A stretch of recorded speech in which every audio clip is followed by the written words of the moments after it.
Bonjour à vous.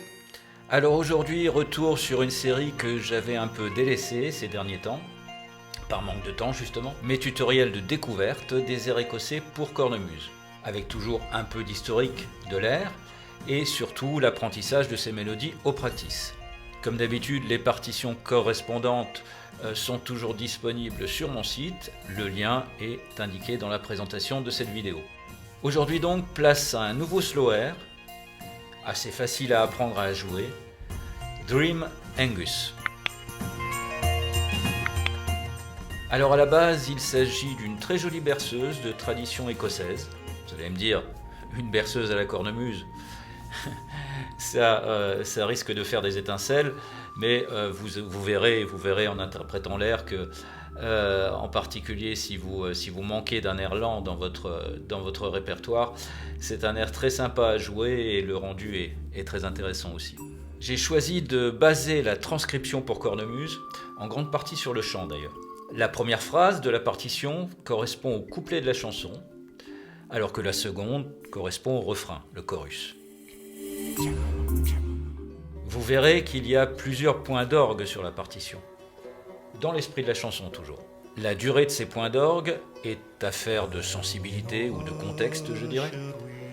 Vous pourrez aussi vous baser sur l'interprétation de ce titre par le groupe écossais The Corries.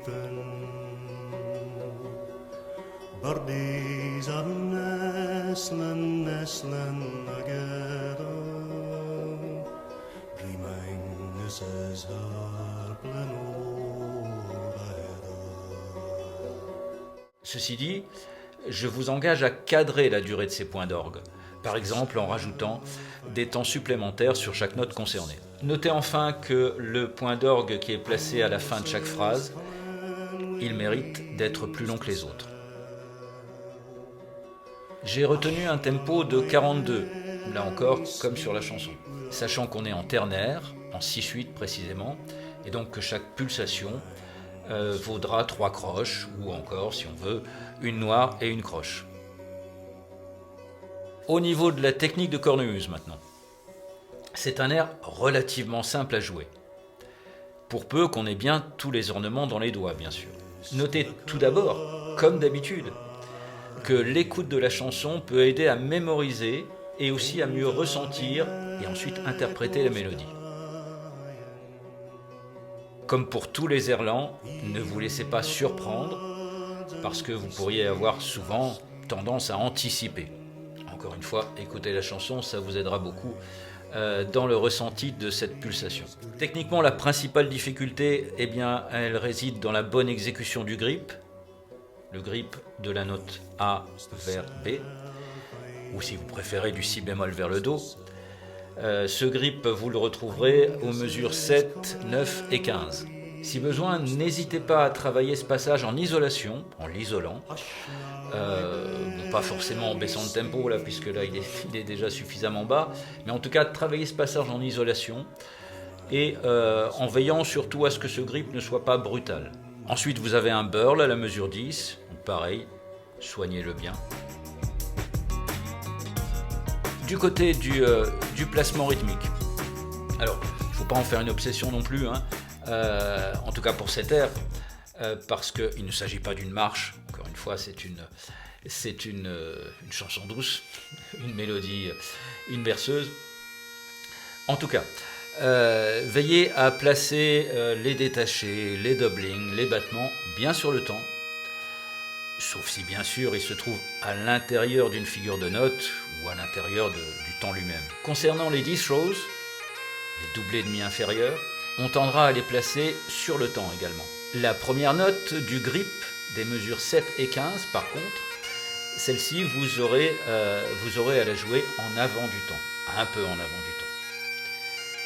Et pour finir, concernant le burl de la mesure 10, la première note de ce burl doit être placée, elle, précisément sur le temps. En tout cas, on doit essayer de la placer précisément sur le temps. C'est pas toujours facile, c'est ce placement des ornements, parce qu'il y a toujours un conflit dans le ressenti entre le placement de l'ornement et le placement de la note mélodique. Mais essayez de vous fixer ces objectifs pour ces différentes figures d'ornementation.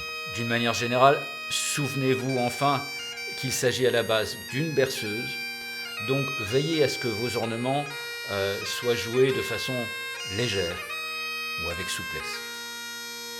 Si, c'est possible, même en cornemuse écossaise. Voilà, et bien il me reste à le jouer avec le practice, donc cette fois-ci avec un seul tempo, on démarre direct à 42.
Voilà, c'est tout pour aujourd'hui. À bientôt pour un nouvel air.